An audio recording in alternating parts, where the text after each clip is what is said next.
ಒಣಗಿರುವಂತಹ ಹೂವನ್ನು ನೋಡಿ ಅರಳಿರುವಂತಹ ಹೂವು ನಗಬಹುದು, ಆದರೆ ಅದು ಶಾಶ್ವತ ಅನ್ನುವುದು ಅಲ್ಲ. ಅದಕ್ಕೆ ಬಾಡುವಂತಹ ಸಮಯವೂ ಕೂಡ ಬಂದೇ ಬರುತ್ತದೆ. ಹಾಗಾಗಿ ಅಹಂಕಾರ ಎನ್ನುವುದು ಮನುಷ್ಯನಿಗೆ ಒಳ್ಳೆಯದಲ್ಲ. ಯಾವಾಗಲೂ ಕೂಡ ಒಳ್ಳೆಯ ರೀತಿಯಲ್ಲಿ ಜೀವನವನ್ನು ನಡೆಸುವುದನ್ನು ನೋಡಬೇಕು. ಎಲ್ಲ ನಮ್ಮವರು ಎನ್ನುವುದು ಭ್ರಮೆ. ನಾನು ನನ್ನದು ಅನ್ನುವುದು ಸ್ವಾರ್ಥ. ಅವರು ನನ್ನವರು ಎನ್ನುವುದು ಶುದ್ಧ ರೀತಿಯ ಸುಳ್ಳು. ನಿನಗಾಗಿ ನೀನು ಎನ್ನುವುದು ಅಷ್ಟೇ ಸತ್ಯ. ಯಾರಿಂದಲೂ ಕೂಡ ಏನನ್ನ ಬಯಸದೇ ಇರುವುದೇ ಸೌಖ್ಯ. ನಿಮ್ಮ ಜೀವನವೂ ಕೂಡ ಹಾಗೆ ಆಗಿರಲಿ. ಶ್ರೀಕೃಷ್ಣ ಪರಮಾತ್ಮನು ನಮ್ಮ ಜೀವನಕ್ಕೆ ಅತ್ಯಮೂಲ್ಯವಾಗಿ ಬೇಕಾಗಿರುವಂತಹ ಒಂದಿಷ್ಟು ಅಂಶವನ್ನು ನಮ್ಮ ಭಗವದ್ಗೀತೆಯಲ್ಲಿ ತಿಳಿಸಿದ್ದಾನೆ. ಆ ಭಗವದ್ಗೀತೆಯ ಒಂದಿಷ್ಟು ಸಾರಾಂಶವನ್ನು ನಿಮ್ಮ ಜೀವನಕ್ಕೆ ಅನುಗುಣವಾಗುವಂತೆ ಈ ವಿಡಿಯೋದ ಉದ್ದಗಲಕ್ಕೂ ತಿಳಿಸುವಂತಹ ಪ್ರಾಮಾಣಿಕವಾಗಿರುವಂತಹ ಪ್ರಯತ್ನವನ್ನು ಮಾಡಿದ್ದೇವೆ. ಹಾಗಾಗಿ ತಪ್ಪದೆ ಈ ವಿಡಿಯೋವನ್ನು ಸಂಪೂರ್ಣವಾಗಿ ನೋಡಿ ಸಂಪೂರ್ಣವಾಗಿ ಇರುವಂತಹ ಶ್ರೀಕೃಷ್ಣ ಪರಮಾತ್ಮನ ವಚನಾಮೃತವನ್ನು ಕೇಳಿ ಧನ್ಯರಾಗಿ. ಇದೇ ಮೊದಲ ಬಾರಿಗೆ ನೀವೇನಾದರೂ ನಮ್ಮ ಚಾನಲ್ಗೆ ವಿಸಿಟನ್ನು ಕೊಟ್ಟಿದ್ದರೆ ದಯಮಾಡಿ ಚಾನಲ್ನ ಸಬ್ಸ್ಕ್ರೈಬ್ ಮಾಡ್ಕೊಳ್ಳಿ. ಹಾಗೆ ತಪ್ಪದೆ ಇದೇ ಒಂದು ವಿಡಿಯೋಗೆ ಒಂದು ಲೈಕನ್ನು ಮಾಡಿ. ನಿಮ್ಮ ಜೀವನವು ಸದಾ ಕಾಲ ಹಸನ್ಮುಖವಾಗಿ ಇರುತ್ತದೆ. ಒಬ್ಬ ದುಷ್ಟ ಕೆಟ್ಟದ್ದಾಗಿ ಗೌರವ ಇಲ್ಲದೆ ಮಾತನಾಡುತ್ತಿದ್ದಾನೆ ಅಂದರೆ ಆತ ಅಂತರಂಗದಲ್ಲಿ ತುಂಬಾ ಭಯಭೀತಿಗೆ ಒಳಗಾಗಿದ್ದಾನೆ ಎಂದು ಅರ್ಥ. ಅಂತರಂಗದಲ್ಲಿ ಎಷ್ಟೇ ಶಕ್ತಿ ಇದ್ದರೂ ಕೂಡ ಅದು ಎಂದೂ ಕೂಡ ರಕ್ಷಣೆಯನ್ನು ಮಾಡುವುದಕ್ಕೆ ಸಾಧ್ಯವೇ ಇಲ್ಲ. ಏಕೆಂದರೆ ಅವರಿಗೆ ತಮ್ಮ ಶಕ್ತಿಯ ಬಗ್ಗೆ ಆತ್ಮವಿಶ್ವಾಸ ಎನ್ನುವುದೇ ಇರುವುದಿಲ್ಲ. ಯಾವ ವ್ಯಕ್ತಿಯು ತಮ್ಮ ಶಕ್ತಿಯ ಬಗ್ಗೆ ಅರಿವು ಎನ್ನುವುದು ಇರುತ್ತದೆಯೋ ಅವನು ಮಾತ್ರ ಜೀವನದಲ್ಲಿ ಮುಂದೆ ಬರುವುದಕ್ಕೆ ಸಾಧ್ಯವಾದೀತು. ಜೀವನದಲ್ಲಿ ನೀವು ನಿಮ್ಮ ಆತ್ಮವಿಶ್ವಾಸದ ಮೇಲೆ ನಂಬಿಕೆಯನ್ನು ಬೆಳೆಸಿಕೊಳ್ಳಬೇಕು. ಜೀವನದಲ್ಲಿ ಪ್ರತಿದಿನವೂ ಕೂಡ ಒಳ್ಳೆಯ ದಿನ ಆಗಿರುವುದಿಲ್ಲ ನಿಜ, ಆದರೆ ಪ್ರತಿದಿನವೂ ಕೂಡ ಒಂದಲ್ಲ ಒಂದು ಒಳ್ಳೆಯದು ಅಂತೂ ಖಂಡಿತವಾಗಿಯೂ ಕೂಡ ಹಾಗೆ ಆಗುತ್ತದೆ. ಹೀಗಾಗಿ ಈ ದಿನ ಹಾಳು, ಈ ದಿನ ಒಳ್ಳೆಯದು ಎನ್ನುವುದು ಕೇವಲ ನಾವು ಮಾಡುವಂತಹ ಭ್ರಮೆ ಮಾತ್ರ. ಜೀವನವನ್ನು ಸರಿಯಾದ ರೀತಿಯಲ್ಲಿ ಸದುಪಯೋಗ ಮಾಡಿಕೊಂಡಾಗ ಮಾತ್ರ ಬದುಕಿನಲ್ಲಿ ನಾವು ಮುಂದೆ ಬರುವುದಕ್ಕೆ ಸಾಧ್ಯವಾದೀತು ಎನ್ನುವ ಸತ್ಯವನ್ನು ಅರಿತು ಜೀವನವನ್ನು ಮಾಡಿ. ಜೀವನ ಎನ್ನುವುದು ಒಂದು ಅಪರೂಪವಾದಂತಹ ವಸ್ತು ಇದ್ದಂತೆ. ಈ ಜೀವನವನ್ನು ನಾವು ಸರಿಯಾದ ರೀತಿಯಲ್ಲಿ ಸದುಪಯೋಗ ಮಾಡಿಕೊಂಡಾಗ ಮಾತ್ರ ನಮ್ಮ ಏಳಿಗೆಯನ್ನು ನಾವು ಕಾಣುವುದಕ್ಕೆ ಸಾಧ್ಯವಾದೀತು. ಕಷ್ಟಗಳು ಮನುಷ್ಯನಿಗೆ ಬಾರದೆಯೇ ಮರಕ್ಕೆ ಬರುತ್ತದೆಯೇ? ದೇವರು ಕಷ್ಟಗಳ ಜೊತೆಗೆ ಅದನ್ನು ಪರಿಹಾರ ಮಾಡಿಕೊಳ್ಳುವಂತಹ ಶಕ್ತಿಯನ್ನು ಕೂಡ ನಮಗೆ ನೀಡಿರುತ್ತಾನೆ. ನಾವು ತಾಳ್ಮೆಯನ್ನು ತೆಗೆದುಕೊಂಡು ಆ ಬಂದಿರುವಂತಹ ಕಷ್ಟಕ್ಕೆ ಪರಿಹಾರ ಏನು ಎನ್ನುವುದನ್ನು ಹುಡುಕಿಕೊಂಡಾಗ ಮಾತ್ರ ಪ್ರತಿಯೊಂದು ಸಮಸ್ಯೆಗಳಿಗೆ ಪ್ರತಿಯೊಂದು ಕಷ್ಟಗಳಿಗೆ ಪರಿಹಾರ ಎನ್ನುವುದು ಸಿಕ್ಕೇ ಸಿಗುತ್ತದೆ. ಹಾಗಿದ್ದ ಮೇಲೆ ಅಳುತ್ತಾ ಕೂರುವುದರಲ್ಲಿ ಅರ್ಥ ಏನಿದೆ ಹೇಳಿ? ಕಷ್ಟ ಎಂದ ಮೇಲೆ ಪರಿಹಾರ ಎನ್ನುವುದು ಇದ್ದೇ ಇರುತ್ತದೆ. ಆ ಪರಿಹಾರವನ್ನು ಹುಡುಕಬೇಕೇ ವಿನಃ ನಾವು ಕೊರಗುತ್ತಾ ಕೂರುವುದಕ್ಕೆ ಹೋಗಬಾರದು. ಧೈರ್ಯದಿಂದ ಕಷ್ಟಗಳನ್ನು ಮೆಟ್ಟಿ ನಿಂತರೆ ಸಮಸ್ಯೆಗಳು ತಾನಾಗಿಯೇ ದೂರವಾಗುತ್ತದೆ ಎನ್ನುವುದನ್ನು ಮರೆಯಲೇಬೇಡಿ. ಖಂಡಿತವಾಗಿಯೂ ಕೂಡ ಜೀವನದಲ್ಲಿ ನಿಮ್ಮ ಸಮಸ್ಯೆಗಳು ಎಂದಿಗೂ ಕೂಡ ನಿಲ್ಲುವುದಿಲ್ಲ ಎನ್ನುವ ಸತ್ಯವನ್ನು ಅರಿತು ಜೀವನವನ್ನು ಮಾಡುವುದನ್ನು ನೋಡಬೇಕು. ದೇವರನ್ನು ಪೂಜಿಸುವುದರಿಂದ ಪುಣ್ಯ ಎನ್ನುವುದು ಯಾರಿಗೂ ಕೂಡ ದೊರಕುವುದಿಲ್ಲ. ಉತ್ತಮವಾಗಿರುವಂತಹ ಬುದ್ಧಿ, ನಮ್ಮ ಆಲೋಚನಾ ಶಕ್ತಿ, ನಾವು ಮಾಡುವಂತಹ ಕೆಲಸ, ನಾವು ವರ್ತನೆ ಮಾಡುವಂತಹ ರೀತಿ, ಅಹಿಂಸೆಯಿಂದ ಪುಣ್ಯ ಎನ್ನುವುದು ಸಿಗುತ್ತದೆ. ಮತ್ತು ನಾಳೆ ನಮ್ಮ ಮುಂದೆ ಬರುವಂತಹ ದಿನಗಳಿಗೆ ಈ ಜನ್ಮವೇ ಬುನಾದಿ ಆಗಿರುತ್ತದೆ. ಹಾಗಾಗಿ ನಾಳೆಯ ಜೀವನ ಎನ್ನುವುದು, ನಾಳೆಯ ಜನ್ಮ ಎನ್ನುವುದು ಒಳ್ಳೆಯ ರೀತಿಯಲ್ಲಿ ನೀವು ನಿರ್ವಹಿಸಬೇಕು ಅನ್ನುವುದೇ ಆದರೆ ಇಂದಿನ ಗಳಿಗೆಯನ್ನು, ಇಂದಿನ ಸಮಯವನ್ನು, ಈ ದಿನವನ್ನು ಸರಿಯಾದ ರೀತಿಯಲ್ಲಿ ಸದುಪಯೋಗ ಮಾಡಿಕೊಳ್ಳಬೇಕು. ನಿಮ್ಮ ಜೀವನ ಶೈಲಿಯಿಂದ ಯಾರಿಗೂ ಕೂಡ ಅನ್ಯಾಯವಾಗಲೇಬಾರದು. ಸರ್ವ ಸಮಸ್ಯೆಗಳಿಗೂ ಕೂಡ ಹಣದಿಂದ ಪರಿಹಾರ ಎನ್ನುವುದು ಆಗುವುದಿಲ್ಲ. ಅದು ಒಂದು ರೀತಿಯಲ್ಲಿ ಮೂರ್ಖತನದಂತೆ ಆಗುವುದು. ಹಣ ಎನ್ನುವುದು ಕೇವಲ ವ್ಯಾವಹಾರಿಕ ಸಮಸ್ಯೆಗಳಿಗೆ ಮಾತ್ರ ಪರಿಹಾರವನ್ನು ನೀಡುತ್ತದೆ. ಆದರೆ ಭಾವನಾತ್ಮಕವಾಗಿರುವಂತಹ ಸಮಸ್ಯೆಗಳಿಗೆ ಪರಿಹಾರವನ್ನು ಕಂಡುಕೊಳ್ಳಲು ಒಳ್ಳೆಯ ಗುಣ ಎನ್ನುವುದು ಇರುವುದು ತುಂಬಾ ಅವಶ್ಯಕವಾಗಿ ಬೇಕಾಗುತ್ತದೆ ಎನ್ನುವುದನ್ನು ಮರೆಯಲೇಬೇಡಿ. ಗುಣವನ್ನು ಮನುಷ್ಯ ಬೆಳೆಸಿಕೊಳ್ಳಬೇಕು. ಹಣ ಎನ್ನುವುದು ಇವತ್ತು ಇರುತ್ತದೆ, ನಾಳೆ ಹೋಗುತ್ತದೆ. ಮಾನವೀಯತೆ, ಮೌಲ್ಯ, ಗುಣಗಳನ್ನು ಬೆಳೆಸಿಕೊಂಡಾಗ ಮಾತ್ರ ಮನುಷ್ಯ ಜೀವನದಲ್ಲಿ ಮುಂದೆ ಬರುವುದಕ್ಕೆ ಸಾಧ್ಯವಾಗುತ್ತದೆ. ಇಲ್ಲವೆಂದರೆ ಏನು ಮಾಡಿದರೂ ಕೂಡ ಜೀವನದಲ್ಲಿ ಮನುಷ್ಯ ಮುಂದೆ ಬರುವುದಕ್ಕೆ ಅಸಾಧ್ಯ. ಸಮಸ್ಯೆಗಳು ಪ್ರತಿಯೊಬ್ಬರಿಗೂ ಕೂಡ ಇದ್ದೇ ಇರುತ್ತದೆ. ಆದರೆ ಬಂದಿರುವಂತಹ ಸಮಸ್ಯೆಗಳನ್ನು ನಾವು ಹೇಗೆ ಎದುರಿಸುತ್ತೇವೆ ಎನ್ನುವುದರ ಮೇಲೆ ನಮ್ಮ ಮುಂದೆ ಬರುವಂತಹ ಜೀವನ ಎನ್ನುವುದು ಅವಲಂಬಿತವಾಗಿರುತ್ತದೆ ಎನ್ನುವುದನ್ನು ಮರೆಯಲೇಬೇಡಿ. ಅತಿ ದೊಡ್ಡ ಸಂಪತ್ತು ಅಂದರೆ ಜ್ಞಾನ, ಬಲವಾದ ಆಯುಧ ಅಂದರೆ ತಾಳ್ಮೆ, ಉತ್ತಮ ರಕ್ಷಣೆ ಅಂದರೆ ಸತ್ಯ, ಅತ್ಯಂತ ಒಳ್ಳೆಯ ಔಷಧಿ ಅಂದರೆ ಅದು ನಗು. ವಿಸ್ಮಯ ಏನೆಂದರೆ ಇವೆಲ್ಲವೂ ಕೂಡ ಪ್ರಪಂಚದಲ್ಲಿ ದುಡ್ಡಿಲ್ಲದೆ ಸುಲಭವಾಗಿ ಸಿಗುವಂಥದ್ದು. ಹಾಗಾಗಿ ಜೀವನದಲ್ಲಿ ನಾವು ಏನೇ ಮಾಡಿದರೂ ಕೂಡ ಎಲ್ಲವನ್ನ ನೋಡಿ ಮಾಡಬೇಕು. ಮನುಷ್ಯನಿಗೆ ಯಾವಾಗಲೂ ಕೂಡ ಹೊರಗಿನ ಅಲಂಕಾರಕ್ಕಿಂತ ಒಳಗೆ ಇರುವಂತಹ ಗುಣ ತುಂಬಾನೇ ಮುಖ್ಯವಾಗುತ್ತದೆ. ವಿಷ ತುಂಬಿದ ಚಿನ್ನದ ಪಾತ್ರೆಗಿಂತ ಜೇನು ತುಂಬಿರುವಂತಹ ಮಣ್ಣಿನ ಮಡಿಕೆ ಎನ್ನುವುದು ಹೆಚ್ಚು ಮೌಲ್ಯಯುತವಾಗಿ ಇರುತ್ತದೆ ಎನ್ನುವುದನ್ನು ಮರೆಯಲೇಬೇಡಿ. ಯಾರಲ್ಲಿ ಕೋಪ, ಯಾರಲ್ಲಿ ಅಹಂಕಾರಗಳೆಂಬ ಈ ಎರಡು ಗುಣಗಳು ಇರುತ್ತದೆಯೋ ಅವರಿಗೆ ಶತ್ರುಗಳ ಅಗತ್ಯವೇ ಇರುವುದಿಲ್ಲ. ಅವರನ್ನು ನಾಶ ಮಾಡುವುದಕ್ಕೆ ಈ ಎರಡು ಗುಣಗಳೇ ಸಾಕಾಗುತ್ತದೆ. ಹಾಗಾಗಿ ಜೀವನದಲ್ಲಿ ಕೋಪವನ್ನು ತೆಗೆದುಕೊಳ್ಳುವುದಕ್ಕೆ ಹೋಗಲೇಬೇಡಿ. ಕೋಪ ಎನ್ನುವುದು ನಿಮ್ಮನ್ನು ಖಂಡಿತವಾಗಿಯೂ ಕೂಡ ಒಳ್ಳೆಯ ದಾರಿಯ ಕಡೆಗೆ ನಡೆಸುವುದಕ್ಕೆ ಸಾಧ್ಯವೇ ಇಲ್ಲ. ಒಮ್ಮೆ ನಾರದರು ಶ್ರೀಕೃಷ್ಣನಲ್ಲಿ ಕೇಳಿದರಂತೆ, ಈ ಪ್ರಪಂಚದಲ್ಲಿ ಎಲ್ಲರೂ ದುಃಖಿಗಳಾಗಿದ್ದಾರೆ ಯಾಕೆ ಎಂದು. ಆಗ ಶ್ರೀಕೃಷ್ಣ ಪರಮಾತ್ಮನು ಮುಗುಳ್ನಗುತ್ತಾ ಈ ರೀತಿಯಾಗಿ ಉತ್ತರವನ್ನು ಹೇಳಿದರಂತೆ, ಸುಖ ಎಲ್ಲರ ಬಳಿಯಲ್ಲಿಯೂ ಕೂಡ ಇದೆ, ಆದರೆ ಎಲ್ಲರೂ ಕೂಡ ಇನ್ನೊಬ್ಬರ ಸಂತೋಷದಿಂದ ದುಃಖಿಗಳಾಗಿದ್ದಾರೆ ಅಷ್ಟೇ ಎಂದು. ಹಾಗಾಗಿ ಜೀವನದಲ್ಲಿ ನಾವು ನಮ್ಮ ಸಂತೋಷವನ್ನು ನಾವು ಕಂಡುಕೊಳ್ಳಬೇಕು. ಯಾರೋ ಬರುತ್ತಾರೆ, ಯಾರೋ ಬಂದು ನಮ್ಮ ಜೀವನವನ್ನು ಸುಧಾರಿಸುತ್ತಾರೆ, ಬದಲಾಯಿಸುತ್ತಾರೆ ಎಂದು ಕಾಯುತ್ತಾ ಕೂರುವುದರಲ್ಲಿ ಯಾವ ಅರ್ಥವೂ ಕೂಡ ಇರುವುದಿಲ್ಲ. ಜೀವನದಲ್ಲಿ ನೀವು ಏಕೆ ಅನಗತ್ಯವಾಗಿ ಚಿಂತನೆಯನ್ನು ಮಾಡುತ್ತೀರಿ? ಯಾರಿಗಾಗಿ ಯಾಕೆ ನೀವು ಹೆದರುತ್ತೀರಿ? ಯಾರು ನಿಮ್ಮನ್ನು ಇಲ್ಲಿ ಕೊಲ್ಲುವುದಕ್ಕೆ ಸಾಧ್ಯ ಹೇಳಿ? ಅಂತಿಮವಾಗಿ ಆತ್ಮ ಎನ್ನುವುದು ಹುಟ್ಟುತ್ತದೆ ಅಥವಾ ಸಾಯುತ್ತದೆ ಅಷ್ಟೇ ಅಲ್ಲವೇ?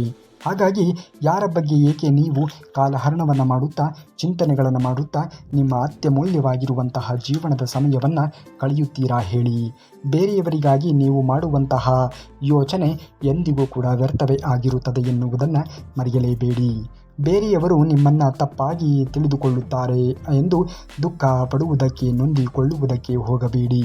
ಏಕೆಂದರೆ ಅವರ ತಿಳುವಳಿಕೆ ಎಷ್ಟು ಇರುತ್ತದೆಯೋ ಅಷ್ಟೇ ಅವರು ನಿಮ್ಮನ್ನು ತಿಳಿದುಕೊಂಡು ಇರುತ್ತಾರೆ. ಅದರಲ್ಲಿ ನಿಮ್ಮ ತಪ್ಪೇನೂ ಕೂಡ ಇರುವುದಿಲ್ಲ. ಈ ಸತ್ಯವನ್ನು ಅರಿತು ಜೀವನವನ್ನು ಮಾಡುವುದನ್ನು ನೋಡಬೇಕು. ಯಾರೋ ಏನೋ ಹೇಳಿದರು ಎಂದು ಎಂದಿಗೂ ಕೂಡ ತಲೆಯನ್ನು ಕೆಡಿಸಿಕೊಳ್ಳಬೇಕು ಎನ್ನುವ ಭಾಸವೇ ಇರುವುದಿಲ್ಲ, ಎನ್ನುವ ಮಾತೇ ಇರುವುದಿಲ್ಲ. ನೀವು ಮನಸ್ಸಿಟ್ಟು ಕಲಿತಿರುವಂತಹ ಅಕ್ಷರವಾಗಿರಬಹುದು, ನೀವು ಮೈ ಬಗ್ಗಿಸಿ ದುಡಿದು ತಿನ್ನುವಂತಹ ಅನ್ನ ಆಗಿರಬಹುದು, ನೀವು ಕಷ್ಟಪಟ್ಟು ಗಳಿಸಿರುವಂತಹ ಸಂಪಾದನೆಯೇ ಆಗಿರಬಹುದು, ನೀವು ಇಷ್ಟಪಟ್ಟು ಮಾಡುವಂತಹ ದೈವ ಭಕ್ತಿಯೇ ಆಗಿರಬಹುದು, ಯಾರನ್ನು ಯಾವತ್ತಿಗೂ ಕೂಡ ಕೈ ಬಿಡುವುದೇ ಇಲ್ಲ. ಈ ಸತ್ಯವನ್ನು ಅರಿತು ಜೀವನವನ್ನು ಮಾಡಿ. ಏನೇ ಮಾಡಿದರೂ ಕೂಡ ಕಷ್ಟ ಕಾಲದಲ್ಲಿ ನಾವು ಎದುರಿಸುವಂತಹ ದಿನಗಳನ್ನು ಹಾಗೂ ಕಷ್ಟ ಕಾಲದಲ್ಲಿ ನಮ್ಮನ್ನು ಸಹಾಯ ಮಾಡಿದವರನ್ನು ಎಂದಿಗೂ ಕೂಡ ಮರೆಯುವುದಕ್ಕೆ ಸಾಧ್ಯವೇ ಇಲ್ಲ. ಮನುಷ್ಯರ ನ್ಯಾಯಾಲಯದಲ್ಲಿ ಸಾಕ್ಷಿ ಮುಖ್ಯ, ಆದರೆ ದೇವರ ನ್ಯಾಯಾಲಯದಲ್ಲಿ ಸಾಕ್ಷಿಗಿಂತ ಸತ್ಯವೇ ಮುಖ್ಯ. ಜೀವನದಲ್ಲಿ ಯಾರನ್ನೂ ಕೂಡ ಅತಿಯಾಗಿ ಪ್ರೀತಿಯನ್ನು ಮಾಡುವುದಕ್ಕೆ ಹೋಗಬೇಡಿ. ನಾಳೆ ಅವನು ಅಥವಾ ಅವಳು ನಿಮ್ಮನ್ನು ಶತ್ರು ಕೂಡ ಆಗಬಲ್ಲದು. ಇವತ್ತು ಯಾರನ್ನೂ ಕೂಡ ಅತಿಯಾಗಿ ನೀವು ದ್ವೇಷವನ್ನು ಸಾಧಿಸುವುದಕ್ಕೆ ಹೋಗಬೇಡಿ. ಅವರು ನಾಳೆ ನಿಮ್ಮ ಸ್ನೇಹಿತರು ಕೂಡ ಆಗಬಹುದು. ಯಾರನ್ನೂ ಕೂಡ ಅತಿಯಾಗಿ ದ್ವೇಷ ಮಾಡಬೇಡಿ. ಯಾರನ್ನೂ ಕೂಡ ಅತಿಯಾಗಿ ಮಿತ್ರನು ಎಂದು ಭಾವಿಸಿಕೊಳ್ಳುವುದಕ್ಕೂ ಕೂಡ ಹೋಗಬಾರದು. ಸಮಯ ಸಂದರ್ಭ ಎನ್ನುವುದು ಒಂದೇ ರೀತಿಯಾಗಿ ಇರುವುದಿಲ್ಲ. ಯಾರು ಯಾವಾಗ ಹೇಗೆ ಬದಲಾಗುತ್ತಾರೆ ಎಂದು ಹೇಳುವುದಕ್ಕೆ ಅಸಾಧ್ಯ. ನೀನು ಯಾರನ್ನು ಅತಿಯಾಗಿ ನಂಬಿರುತ್ತೀಯೋ ಅವರಿಂದಲೇ ನಿನಗೆ ಜೀವನದಲ್ಲಿ ಮೋಸವಾಗುತ್ತದೆ. ನಮ್ಮನ್ನು ಇಷ್ಟಪಡುವ ವ್ಯಕ್ತಿಗಳು ನಾವು ಹೇಗೆ ಇದ್ದರೂ ಕೂಡ ಹೊಂದಿಕೊಂಡು ಹೋಗುತ್ತಾರೆ. ಇಷ್ಟವಿಲ್ಲದ ವ್ಯಕ್ತಿಗಳು ನಾವು ಎಷ್ಟೇ ಹೊಂದಿಕೊಂಡು ಹೋದರೂ ಕೂಡ ದೂರವಾಗುತ್ತಾರೆ. ಈ ಸತ್ಯವನ್ನು ಅರಿತು ಜೀವನವನ್ನು ಮಾಡಿ. ಯಾರು ಯಾರಿಗೂ ಕೂಡ ಇಲ್ಲಿ ಶಾಶ್ವತವಾಗಿ ಉಳಿಯುತ್ತಾರೆ ಎಂದು ಹೇಳುವುದಕ್ಕೆ ಅಸಾಧ್ಯ. ನಿನ್ನಿಂದಲೇ ಎಲ್ಲವನ್ನ ತಿಳಿದುಕೊಂಡು ನಿನಗೆ ಮೋಸ ಮಾಡುವಂತಹ ಜನರೇ ಇಂದಿನ ಕಾಲದಲ್ಲಿ ಹೆಚ್ಚಾಗಿ ಇದ್ದಾರೆ. ಹಣ ಎನ್ನುವುದು ಜನರನ್ನು ಅಪರೂಪಕ್ಕೆ ಒಗ್ಗೂಡಿಸುತ್ತದೆ. ಬಹುಪಾಲು ಸಂದರ್ಭಗಳಲ್ಲಿ ಜನರ ನಡುವೆ ಬಿರುಕನ್ನೇ ಮೂಡಿಸುತ್ತದೆ. ಗುರಿಯಿದ್ದು ಪ್ರಯತ್ನಿಸದೇ ಇದ್ದರೆ ಅದು ಬರೀ ಕನಸಾಗಿಯೇ ಉಳಿಯುತ್ತದೆ. ಗುರಿ ಇಲ್ಲದೆ ಪ್ರಯತ್ನಿಸುವುದು ಸಮಯ ವ್ಯರ್ಥವಾಗುತ್ತದೆ. ಗುರಿ ಹಾಗೂ ಪ್ರಯತ್ನ ಎರಡೂ ಇದ್ದರೆ ನೀವು ಜಗತ್ತನ್ನೇ ಬದಲಾಯಿಸಿ ಬಿಡಬಹುದು ಎನ್ನುವುದನ್ನು ಮರೆಯಲೇಬೇಡಿ. ಹಾಗಾಗಿ ನೀವು ಗುರಿಯನ್ನು ಇಟ್ಟುಕೊಂಡು ಜೀವನವನ್ನು ಮಾಡುವುದನ್ನು ನೋಡಬೇಕು. ಎಲ್ಲವೂ ಕೂಡ ಆಗ ಒಳ್ಳೆಯದೇ ಆಗುತ್ತದೆ ಎನ್ನುವುದನ್ನು ಮರೆಯಬೇಡಿ.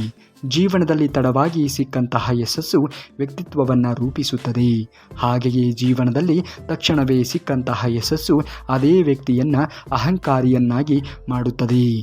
ತಡವಾಗಿ ಗೆದ್ದವನು ಮೊದಲನೇ ಸಲಕ್ಕೆ ಗೆದ್ದವನಿಗಿಂತ ಚೆನ್ನಾಗಿ ಪಾಠವನ್ನು ಹೇಳಬಲ್ಲನು. ಇದನ್ನು ನೆನಪಿನಲ್ಲಿ ಇಟ್ಟುಕೊಂಡು ನಿಮ್ಮ ಜೀವನದಲ್ಲಿ ಏನೇ ತಡವಾಗಿ ಆಗಿದ್ದರೂ ಕೂಡ ಎಲ್ಲವೂ ಒಳ್ಳೆಯದಕ್ಕೆ ಎಂದು ಪರಿಭಾವಿಸುವುದನ್ನು ನೋಡಬೇಕು. ಏಕೆಂದರೆ ಎಲ್ಲವನ್ನ ನೋಡುತ್ತಿರುವಂತಹ ಭಗವಂತ ಶ್ರೀಕೃಷ್ಣ ಪರಮಾತ್ಮನು ಮೇಲೆ ಇದ್ದಾನೆ. ಯಾರಿಗೆ ಯಾವುದನ್ನು ಯಾವ ಸಂದರ್ಭದಲ್ಲಿ ಕೊಡಬೇಕು ಎನ್ನುವುದು ಅವನಿಗೆ ತುಂಬ ಚೆನ್ನಾಗಿ ತಿಳಿದಿದೆ. ತಾವು ಹೇಳಿದ್ದೇ ಸರಿ ಎಂದು ವಾದ ಮಾಡುವವರ ಹತ್ತಿರ ನೀವು ವಾದವನ್ನು ಮಾಡುವುದಕ್ಕೆ ಹೋಗಬೇಡಿ. ಅವರು ನಿಮ್ಮ ಅಭಿಪ್ರಾಯ ಒಪ್ಪುವುದೇ ಇಲ್ಲ. ಅವರ ನಿಲುವನ್ನು ಬದಲಾಯಿಸಲು ಯಾರಿಂದಲೂ ಕೂಡ ಸಾಧ್ಯವೇ ಇಲ್ಲ. ಇಂಥವರ ಜೊತೆ ಮಾತನಾಡಿದರೆ ಸಮಯ ಎನ್ನುವುದು ಕಳೆದು ಹೋಗುತ್ತದೆ. ನಮ್ಮ ಮೌಲ್ಯ ಎನ್ನುವುದು ಹಾಳಾಗುತ್ತದೆ. ಯಾರಾದರೂ ಮೋಸ ಹೋದಾಗ ಆ ವ್ಯಕ್ತಿಯು ಅಸಮಾಧಾನಗೊಳ್ಳುವುದು ಹಣವನ್ನು ಕಳೆದುಕೊಂಡಿದ್ದಕ್ಕಾಗಿ ಅಲ್ಲ, ಬದಲಿಗೆ ಅವರನ್ನು ಯಾರಾದರೂ ಮೋಸಗೊಳಿಸುವಷ್ಟು ಮೂರ್ಖನಾಗಿದ್ದೇನೆ ಎಂದು ಅರಿತುಕೊಂಡ ಕಾರಣಕ್ಕಾಗಿ. ಜೀವನದಲ್ಲಿ ನೀನು ಯಾರನ್ನೂ ಕೂಡ ನಂಬಬೇಡ.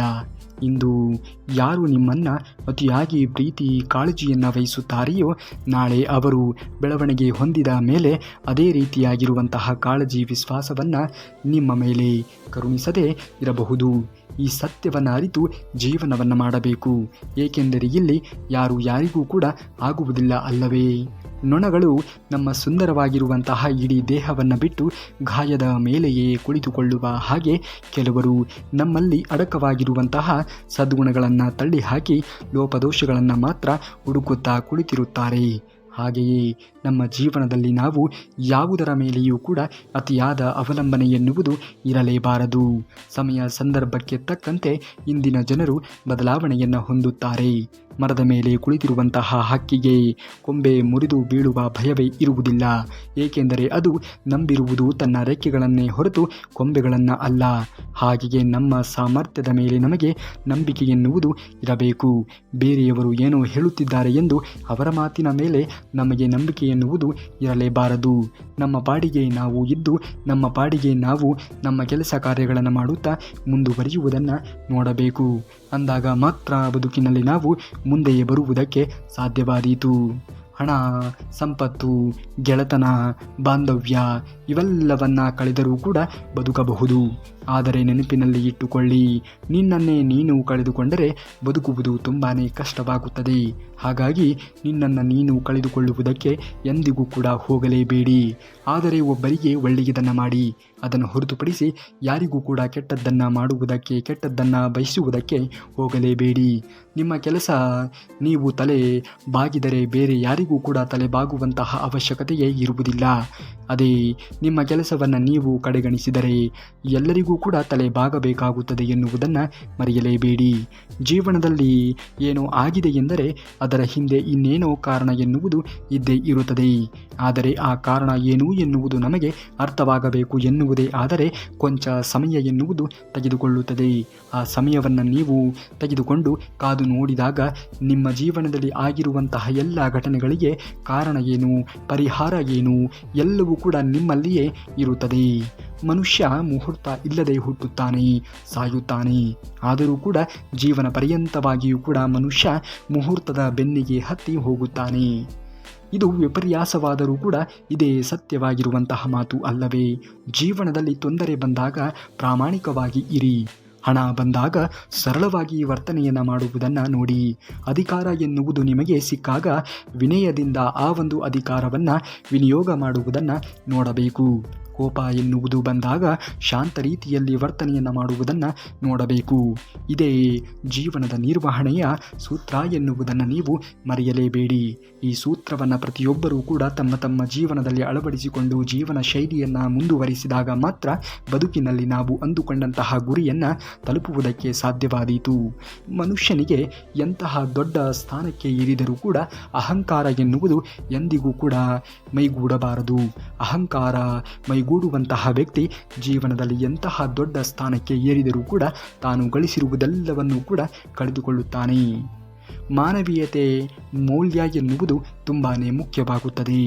ಯಾರು ನಿಮಗಾಗಿ ಕಾಯುತ್ತಾರೆಯೋ ಅವರಿಗಾಗಿ ಬದುಕಿ, ಯಾರು ನಿಮಗಾಗಿ ಅಳುತ್ತಾರೆಯೋ ಅವರನ್ನು ನಗಿಸಿ, ಯಾರು ನಿಮಗಾಗಿ ಪ್ರತಿ ಕ್ಷಣವೂ ಕೂಡ ಹಂಬಲಿಸುತ್ತಾರೆಯೋ ಅವರನ್ನು ನೀವು ಪ್ರೀತಿಸಬೇಕು. ಇವು ಸಿಕ್ಕಾಗ ಮಾತ್ರ ನಿಜವಾದ ಪ್ರೀತಿ, ನಿಜವಾದ ಸಂಬಂಧ, ನಿಜವಾದ ಗೆಳೆತನ ಎನ್ನುವುದು ರೂಪಿತವಾಗುವುದಕ್ಕೆ ಸಾಧ್ಯವಾದೀತು. ಜೀವನದಲ್ಲಿ ನಾವು ಅಂದುಕೊಳ್ಳುವುದೇ ಒಂದು, ಜೀವನ ಎನ್ನುವುದು ಕರೆದುಕೊಂಡು ಹೋಗುವುದೇ ಇನ್ನೊಂದು ಕಡೆಗೆ. ಚಿಂತೆಯನ್ನು ಮಾಡುವುದನ್ನು ಬಿಟ್ಟು ಬಿಡು.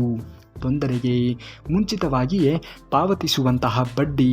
ಆದ್ದರಿಂದ ನಿಮ್ಮ ಭವಿಷ್ಯಕ್ಕಾಗಿ ಎಂದಿಗೂ ಕೂಡ ನೀವು ಚಿಂತನೆಗಳನ್ನು ಮಾಡುವುದಕ್ಕೆ ಹೋಗಬೇಡಿ. ನಿಮ್ಮ ಪ್ರಸ್ತುತವನ್ನು ಆನಂದಿಸುವುದನ್ನು ಕಲಿತುಕೊಳ್ಳಬೇಕು. ಅಂದಾಗ ಮಾತ್ರ ನೀವು ಬದುಕಿನಲ್ಲಿ ಮುಂದೆ ಬರುವಂತಹ ಅದೆಂತಹ ದೊಡ್ಡ ಸಮಸ್ಯೆಯಾದರೂ ಕೂಡ ಅದನ್ನು ಸರಳವಾಗಿ ಸುಲಲಿತವಾಗಿ ನಿಭಾಯಿಸುವಂತಹ ಶಕ್ತಿ ಎನ್ನುವುದು ನಿಮ್ಮಲ್ಲಿ ಮೂಡುವುದು. ಏನೇ ಬಂದರೂ ಕೂಡ ಎಲ್ಲದರಲ್ಲಿಯೂ ಕೂಡ ನಾನು ಜಯಬೇರಿಯನ್ನು ಬಾರಿಸಿಯೇ ಬಾರಿಸುತ್ತೇನೆ ಎನ್ನುವಂತಹ ಆತ್ಮವಿಶ್ವಾಸ ಎನ್ನುವುದು ನಿಮ್ಮಲ್ಲಿ ಇದ್ದಾಗ ಖಂಡಿತವಾಗಿಯೂ ಕೂಡ ನಿಮ್ಮ ಜೀವನದಲ್ಲಿ ಅದೆಂತಹ ದೊಡ್ಡ ಸಮಸ್ಯೆಗೆ ಎದುರಾದರೂ ಕೂಡ ಅದರಲ್ಲಿ ನೀವು ಜಯಬೇರಿಯಾಗುತ್ತೀರಾ ಎನ್ನುವುದನ್ನು ಮರೆಯಲೇಬೇಡಿ. ತಿಳುವಳಿಕೆಗಿಂತ ನಡವಳಿಕೆಯೇ ಎನ್ನುವುದು ತುಂಬಾ ಮುಖ್ಯವಾದದ್ದು. ಏಕೆಂದರೆ ಕೆಲವೊಮ್ಮೆ ತಿಳುವಳಿಕೆ ಸೋಲಬಹುದು, ಆದರೆ ಕೆಲವೊಮ್ಮೆ ನಡವಳಿಕೆ ಎನ್ನುವುದು ಸೋಲುವುದಿಲ್ಲ. ದುಡ್ಡು ಇವತ್ತಲ್ಲ ನಾಳೆ ಸಂಪಾದಿಸಿ ಬಿಡಬಹುದು, ಆದರೆ ಯಾವಾಗಲೂ ಕೂಡ ನಮ್ಮ ಜೊತೆ ನಿಲ್ಲುವಂತಹ ವ್ಯಕ್ತಿಯನ್ನು ಕಳೆದುಕೊಂಡರೆ ಮತ್ತೆ ಸಂಪಾದನೆಯನ್ನು ಮಾಡುವುದಕ್ಕೆ ಸಾಧ್ಯವೇ ಇಲ್ಲ. ಈ ಸತ್ಯವನ್ನು ಅರಿತು ಜೀವನವನ್ನು ಮಾಡುವುದನ್ನು ನೋಡಬೇಕು. ಅಂದಾಗ ಮಾತ್ರ ಬದುಕಿನಲ್ಲಿ ನಾವು ಮುಂದೆ ಬರುವುದಕ್ಕೆ ಸಾಧ್ಯವಾದೀತು. ತಿಳುವಳಿಕೆಯಿಂದ ಜೀವನವನ್ನು ಮಾಡಿ. ನಿಮ್ಮ ನಿಲುವನ್ನು ಯಾವುದೇ ಕಾರಣಕ್ಕೂ ಕೂಡ ಬಿಟ್ಟು ಕೊಡುವುದಕ್ಕೆ ಹೋಗಲೇಬೇಡಿ.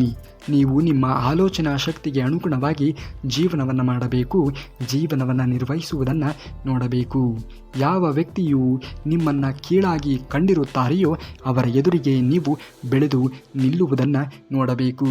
ಅಂದಾಗ ಮಾತ್ರ ನೀವು ಬದುಕಿನಲ್ಲಿ ಒಳ್ಳೆಯ ರೀತಿಯಲ್ಲಿ ಬೆಳವಣಿಗೆಯನ್ನು ಹೊಂದುವುದಕ್ಕೆ ಸಾಧ್ಯವಾಗುತ್ತದೆ. ಜೀವನದಲ್ಲಿ ಎಲ್ಲವೂ ಕೂಡ ನಾವು ಅಂದುಕೊಂಡಂತೆ ಆಗುವುದಿಲ್ಲ, ಆದರೆ ಖಂಡಿತವಾಗಿಯೂ ಕೂಡ ಪ್ರಯತ್ನ ಪಟ್ಟಾಗ ಏನಾದರೂ ಒಂದು ಆಗಿ ಆಗುತ್ತದೆ. ಇದು ಖಂಡಿತವಾಗಿಯೂ ಕೂಡ ನಿಜವಲ್ಲವೇ? ಒಬ್ಬ ವ್ಯಕ್ತಿ ಒಳ್ಳೆಯ ಅಥವಾ ಕೆಟ್ಟವ ಎನ್ನುವ ನಿರ್ಧರಿಸುವುದು ಅವಶ್ಯಕತೆಯ ಮೇಲೆ ನಿಂತಿರುತ್ತದೆ. ಆತನ ಅವಶ್ಯಕತೆಗಳಿಗೆ ನೀವು ಜೊತೆಯಾಗಿ ಇದ್ದರೆ ಒಳ್ಳೆಯವರಾಗುತ್ತೀರಾ, ಇಲ್ಲವಾದರೆ ನೀವು ಕೆಟ್ಟವರಾಗುತ್ತೀರಾ. ಹೀಗೆ ಈ ಸಂಬಂಧ ಎನ್ನುವುದು, ಈ ಬಂಧುಗಳು ಎನ್ನುವುದು, ಈ ಸ್ನೇಹ ಎನ್ನುವುದು ಅವಶ್ಯಕತೆ ಇದ್ದಾಗ ಮಾತ್ರ ಎಲ್ಲರೂ ಕೂಡ ನೆನಪಿಸಿಕೊಳ್ಳುತ್ತಾರೆ. ಅದೇ ಒಬ್ಬ ವ್ಯಕ್ತಿಯ ಅವಶ್ಯಕತೆ ಇಲ್ಲ ಎನ್ನುವುದು ಗೊತ್ತಾದ ಮೇಲೆ ಯಾರಿಗೂ ಕೂಡ ನೆನೆಸಿಕೊಳ್ಳುವುದಕ್ಕೆ ಹೋಗುವುದೇ ಇಲ್ಲ. ಇನ್ನೊಬ್ಬರನ್ನು ನಾಶ ಮಾಡಬೇಕು ಎನ್ನುವಂತಹ ದುರ್ಬಲತೆಯಿಂದ ಇರುವವನೇ ಕೊನೆಗೆ ತಾನೇ ನಾಶವಾಗುತ್ತಾನೆ. ಅದನ್ನೇ ಕರ್ಮಫಲ ಎಂದು ಕರೆಯುತ್ತಾರೆ. ಯಾರನ್ನೂ ಕೂಡ ನಾಶಗೊಳಿಸುವುದಕ್ಕೆ ಹೋಗಬಾರದು. ನಾವು ಒಳ್ಳೆಯ ಕೆಲಸಗಳನ್ನು ಮಾಡಿದಾಗ ಒಳ್ಳೆಯ ರೀತಿಯಾಗಿರುವಂತಹ ಪ್ರತಿಫಲ ಎನ್ನುವುದು ನಮಗೆ ದೊರಕುತ್ತದೆ. ಅದೇ ನಾವು ಕೆಟ್ಟ ಕೆಲಸಗಳನ್ನು ಮಾಡಿದಂತಹ ಸಂದರ್ಭದಲ್ಲಿ ನಮಗೆ ಕೆಟ್ಟ ಪರಿಣಾಮ ಎನ್ನುವುದು ನಮ್ಮ ಜೀವನದಲ್ಲಿ ಬರುತ್ತಾ ಹೋಗುತ್ತದೆ. ಸಾಧ್ಯವಾದರೆ ಒಳ್ಳೆಯದನ್ನು ಮಾಡಿ. ಖಂಡಿತವಾಗಿಯೂ ಕೂಡ ಆಗ ದೇವರು ಶ್ರೀಕೃಷ್ಣ ಪರಮಾತ್ಮನು ನಿಮ್ಮ ಒಳ್ಳೆಯತನಕ್ಕೆ ಒಳ್ಳೆಯದನ್ನು ಸಮಯ ಬಂದಂತಹ ಗಳಿಗೆಯಲ್ಲಿ ಕರುಣಿಸಿಯೇ ಕರುಣಿಸುತ್ತಾನೆ. ಜೀವನದಲ್ಲಿ ಎಲ್ಲರನ್ನೂ ಕೂಡ ನಂಬಿ, ಆದರೆ ಜಾಗರೂಕರಾಗಿ ನಂಬುವುದನ್ನು ನೋಡಬೇಕು. ಕೆಲವೊಮ್ಮೆ ನಿಮ್ಮ ಸ್ವಂತ ಹಲ್ಲು ಕೂಡ ನಿಮ್ಮ ನಾಲಿಗೆಯನ್ನು ಕಚ್ಚುತ್ತದೆ. ಜೀವನದಲ್ಲಿ ಯಾರಿಗೂ ಕೂಡ ಕೆಟ್ಟದ್ದನ್ನು ಮಾಡುವುದಕ್ಕೆ, ಕೆಟ್ಟದ್ದನ್ನು ಬಗೆಯುವುದಕ್ಕೆ ಹೋಗಲೇಬೇಡಿ. ಏಕೆಂದರೆ ಆ ಪಾಪ ಎನ್ನುವುದು ನಿಮ್ಮ ಜೀವನದಲ್ಲಿ ಒಂದಲ್ಲ ಒಂದು ದಿನ ತಟ್ಟುತ್ತದೆ ಎನ್ನುವುದನ್ನು ಮರೆಯಲೇಬೇಡಿ. ಪಾಪದ ಕೆಲಸಗಳನ್ನು ಮಾಡುವುದಕ್ಕೆ ಹೋಗಬೇಡಿ. ಸಾಧ್ಯವಾದರೆ ಒಳ್ಳೆಯ ಕೆಲಸಗಳನ್ನು ಮಾಡಿ, ಸಾಧ್ಯವಾದರೆ ಒಳ್ಳೆಯದನ್ನು ಆಲೋಚನೆ ಮಾಡಿ, ಸಾಧ್ಯವಾದರೆ ನಿಮ್ಮಿಂದ ಇನ್ನೊಬ್ಬರಿಗೆ ಒಳ್ಳೆಯದನ್ನು ಬಯಸಬೇಕು. ಅಂದಾಗ ಮಾತ್ರ ಬದುಕಿನಲ್ಲಿ ನೀವು ಮುಂದೆ ಬರುವುದಕ್ಕೆ ಸಾಧ್ಯವಾಗುತ್ತದೆ. ನಮ್ಮನ್ನು ಹೊಗಳುತ್ತಿರುವಂತಹ ಸಾವಿರಾರು ಜನರಿಗಿಂತ ತಪ್ಪು ಮಾಡಿದಾಗ ತಿದ್ದುವಂತಹ ಒಬ್ಬ ಒಳ್ಳೆಯ ಮಿತ್ರ ಮತ್ತು ಗುರು ಎನ್ನುವುದು ಇದ್ದರೆ ಸಾಕು, ಹೊಗಳುವ ಜನ ಸಿಗುತ್ತಾರೆ. ಆದರೆ ಎಡವಿ ಬಿದ್ದಾಗ ತಪ್ಪು ತಿದ್ದುವವರು ಸಿಗುವುದು ಬೆರಳಿಕೆಯಷ್ಟು ಜನ ಮಾತ್ರ. ಅಂತಹ ಜನರು ನಿಮ್ಮ ಜೀವನದಲ್ಲಿ ಇದ್ದರೆ ಎಂದಿಗೂ ಕೂಡ ಅಂಥವರನ್ನು ಕಳೆದುಕೊಳ್ಳುವುದಕ್ಕೆ ಹೋಗಬೇಡಿ. ಏಕೆಂದರೆ ಅವರು ಅಪರೂಪದಲ್ಲಿಯೇ ಅಪರೂಪವಾಗಿ ಸಿಗುವಂತಹ ವಜ್ರದಂತೆ. ಹಾಗಾಗಿ ಅಂಥವರನ್ನು ಎಂದಿಗೂ ಕೂಡ ಜೀವನದಲ್ಲಿ ಬಿಟ್ಟು ಕೊಡುವುದಕ್ಕೆ ಹೋಗಲೇಬೇಡಿ. ತಿರಸ್ಕರಿಸಿದವರಿಗೆ ತಿರುಗಿ ನಿಲ್ಲುವುದು ಅಲ್ಲ ಸಾಧನೆ. ತಿರಸ್ಕರಿಸಿದವರು ತಿರುಗಿ ನೋಡುವಂತೆ ಮಾಡುವುದೇ ನಿಜವಾದ ಸಾಧನೆ. ಅಳುತ್ತಿರುವಾಗ ಕಣ್ಣೀರು ಒರೆಸಲು ಬಾರದು ಈ ಲೋಕ ಎನ್ನುವುದು. ನಾವು ಜೀವನದಲ್ಲಿ ಏನೇ ಬಂದರೂ ಕೂಡ ನಾವೇ ಅದನ್ನು ಎದುರಿಸುವುದನ್ನು ಕಲಿಯಬೇಕು. ಯಾರ ಮೇಲೆಯೂ ಕೂಡ ಅವಲಂಬನೆ ಎನ್ನುವುದು ಮಾಡಲೇಬಾರದು. ನೀನು ಸತ್ತಾಗ ಮಣ್ಣು ಕೊಡುವುದಕ್ಕೆ ಬರುತ್ತದೆ ಈ ಲೋಕ ಎನ್ನುವುದು. ನಂಬಿ ಬದುಕಬೇಡ ಯಾರನ್ನು, ನೀನು ನಂಬಿ ಬದುಕಬೇಡ ಯಾರನ್ನು. ಹುಲಿಗಿಂತ ವೇಗವಾಗಿ ಓಡದೇ ಇದ್ದರೆ ಜಿಂಕೆ ಎನ್ನುವುದು ಬದುಕುವುದಿಲ್ಲ. ಜಿಂಕೆಗಿಂತ ವೇಗವಾಗಿ ಹುಲಿ ಓಡದೇ ಇದ್ದರೆ ಹುಲಿಯು ಬದುಕುವುದಿಲ್ಲ. ಹಾಗಾಗಿ ಬದುಕಬೇಕು ಅಂದರೆ ಓಡಲೇಬೇಕು. ಅದು ಜಿಂಕೆಯಾದರೂ ಕೂಡ ಅಷ್ಟೇ, ಹುಲಿಯಾದರೂ ಕೂಡ ಅಷ್ಟೇ, ನಾವು ಕೂಡ ಆದರೂ ಕೂಡ ಅಷ್ಟೇ. ಜೀವನದಲ್ಲಿ ನಾವು ಬದುಕಬೇಕು ಅನ್ನುವುದೇ ಆದರೆ ಹುಲಿಯಂತೆ ಜಿಂಕೆಯಂತೆ ಓಡಲೇಬೇಕು. ಬದುಕಿನ ಬಂಡಿಯನ್ನು ಎಳೆಯಲೇಬೇಕು. ಅಂದಾಗ ಮಾತ್ರ ನಾವು ಬದುಕಿನಲ್ಲಿ ಏನಾದರೂ ಒಂದು ಸಾಧನೆಯನ್ನು ಮಾಡುವುದಕ್ಕೆ ಸಾಧ್ಯವಾಗುತ್ತದೆ ಎನ್ನುವುದನ್ನು ಮಾತ್ರ ಎಂದಿಗೂ ಕೂಡ ಜೀವನದಲ್ಲಿ ಮರೆಯುವುದಕ್ಕೆ ಹೋಗಲೇಬೇಡಿ. ನಿನ್ನನ್ನು ಈ ಕ್ಷಣದಲ್ಲಿ ಯಾರು ಹೀಯಾಳಿಸುತ್ತಾರೆಯೋ ಮಾಡಲಿ ಬಿಡಿ ಎಂದು ತಲೆಯನ್ನು ಕೆಡಿಸಿಕೊಳ್ಳುವುದಕ್ಕೆ ಹೋಗಬೇಡಿ. ಮೇಲೆ ಇರುವವನು ಶ್ರೀಕೃಷ್ಣ ಪರಮಾತ್ಮನು ಎಲ್ಲರನ್ನ ಗಮನಿಸುತ್ತಾ ಇರುತ್ತಾನೆ, ಎಲ್ಲರನ್ನ ನೋಡುತ್ತಾ ಇರುತ್ತಾನೆ. ದಿನಕ್ಕೊಂದು ಬಣ್ಣ, ಕ್ಷಣಕ್ಕೊಂದು ಮಾತು ಬದಲಾಯಿಸಿ ಬದುಕಿದವರಿಗೆ ಈ ಪ್ರಪಂಚದಲ್ಲಿ ಬೆಲೆ ಜಾಸ್ತಿ. ಸ್ವಾರ್ಥದ ಭಾವನೆ ಇಲ್ಲದೆ ಇತರರಿಗಾಗಿ ಕೆಲಸ ಮಾಡುವುದು ನಮಗೆ ನಾವೇ ಉಪಕಾರ ಎನ್ನುವುದು ಮಾಡಿಕೊಂಡಂತೆ ಎನ್ನುವುದನ್ನು ಮರೆಯಲೇಬೇಡಿ. ಯಾರಿಗೂ ಕೂಡ ಕೆಡಕನ್ನು ಬಯಸಬೇಡಿ. ಖಂಡಿತವಾಗಿಯೂ ಕೂಡ ನಿಮ್ಮ ಜೀವನ ಎನ್ನುವುದು ಒಳ್ಳೆಯ ದಾರಿಯ ಕಡೆಗೆ ಹೋಗುತ್ತದೆ. ನೀವೇನಾದರೂ ಶ್ರೀಕೃಷ್ಣ ಪರಮಾತ್ಮನ ಭಕ್ತರೇ ಆಗಿದ್ದರೆ ತಪ್ಪದೆ ಈ ವಿಡಿಯೋಗೆ ಒಂದು ಲೈಕನ್ನು ಮಾಡಿ. ಹಾಗೂ ನಾಳೆಯ ಶ್ರೀಕೃಷ್ಣ ಪರಮಾತ್ಮನ ಮತ್ತಷ್ಟು ವಚನಾಮೃತದೊಂದಿಗೆ ನಿಮ್ಮ ಮುಂದೆ ಬರುವವರೆಗೂ ಧನ್ಯವಾದ. ಕರುನಾಡಿಗೆ.